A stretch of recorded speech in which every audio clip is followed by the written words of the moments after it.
Oui, alors je vous propose de continuer encore un peu avec Matthieu, toujours au chapitre 9, mais le passage d'après, les versets 14 à 17. Parce que vous allez voir, c'est un petit peu dans le même genre de discussion. Alors les disciples de Jean l'abordent et lui disent « Pourquoi, alors que nous, et les pharisiens, nous jeûnons, tes disciples, eux, ne jeûnent-ils pas ?» Jésus leur répondit « Les invités à la noce peuvent-ils être en deuil tant que l'époux est avec eux ?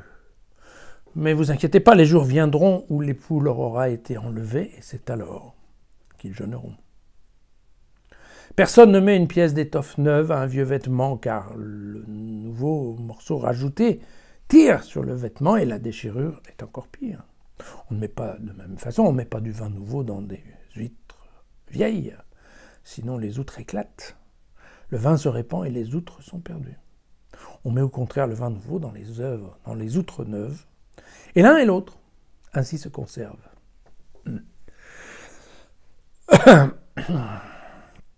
En fait, il faut lire ce passage comme étant la suite du passage qu'on a vu hier sur la question la miséricorde plutôt que le sacrifice. Et donc là, typiquement, ce qui est important pour Matthieu, c'est de définir pour Matthieu et pour les scribes juifs, c'est de bien voir où le monde chrétien place ses règles. Voyez, c'est ça la question. Parce que la question, c'est... ils ont bien compris, les Juifs, que par exemple, tout ce qui est les trucs de pureté, Jésus n'est pas très branché là-dessus. Alors, il faut qu'on prenne, nous, nos règles, et qu'on voit en face de chacune, les chrétiens, ils font pas. Tout est fait dans cette œuvre de séparation, si on veut bien, du monde chrétien et du monde juif. D'accord ?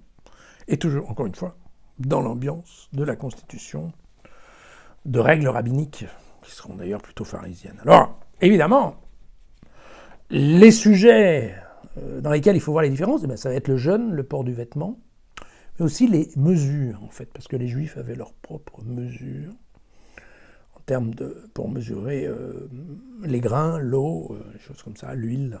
Voilà.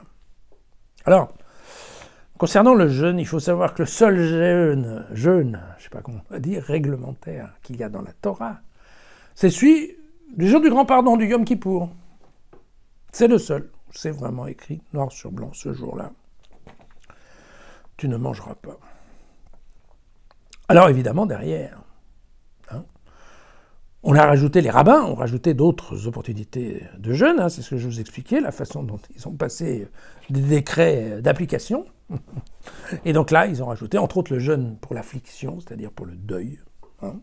Et ils ont rajouté aussi, éventuellement, d'autres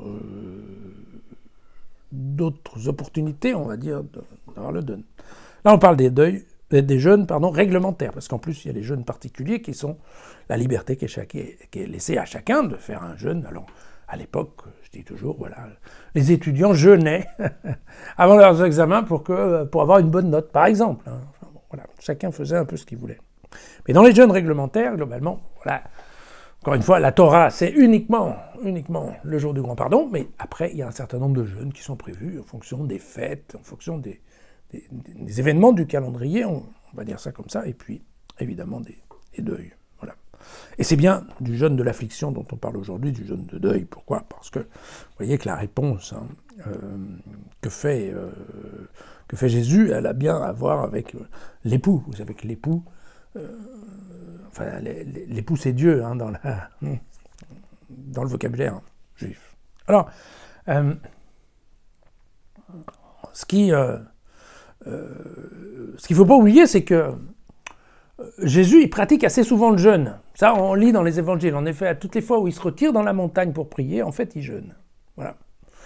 Donc, ce sont des jeûnes particuliers, des jeûnes pour lui, mais lui n'est pas du tout contre le jeûne.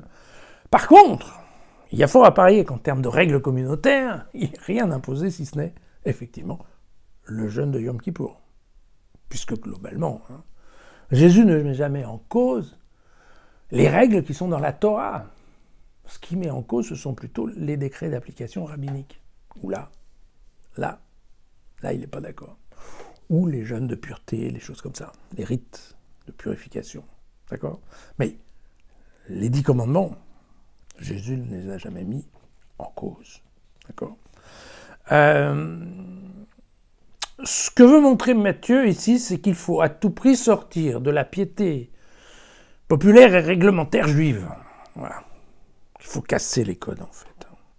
Et que tout ce qui a à voir avec les habits, les mesures, les jeûnes, tous ces autres rites-là, ça n'a aucune importance et il vaut mieux les laisser tomber, tout simplement. Voilà. Voilà.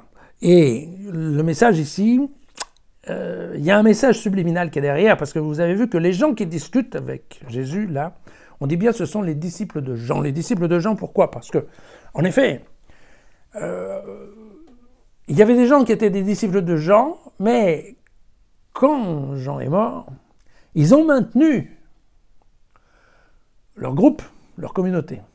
Et donc, mais par contre, Jean n'étant plus là, ces gens-là sont un petit peu largués, hein, puisque Jean-Baptiste leur a montré Jésus en disant « Attention, maintenant c'est celui-là ».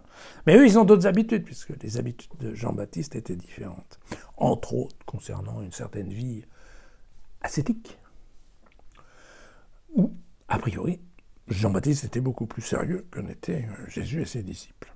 Et donc, vous voyez que, typiquement, ce que dit ici Matthieu, c'est que pas plus les Juifs que les Esséniens n'ont compris qu'en fait, Jésus était le Fils de Dieu et qu'il fallait l'écouter, que Jésus c'était ce que les Juifs appellent l'époux messianique, hein, que les Juifs attendent. D'accord? Et dans ce petit passage, il y a vraiment ce petit coup de pied qu'elle a derrière, qui est de dire, attention, vous les amis de Jean-Baptiste, vous n'avez toujours pas compris. Donc si vous hésitez sur quels sont les rites à appliquer, ça veut dire que vous n'avez pas compris. Voilà, bon. Il faut savoir lire à travers les lignes, dans Matthieu aussi. Hein. Voilà. À demain.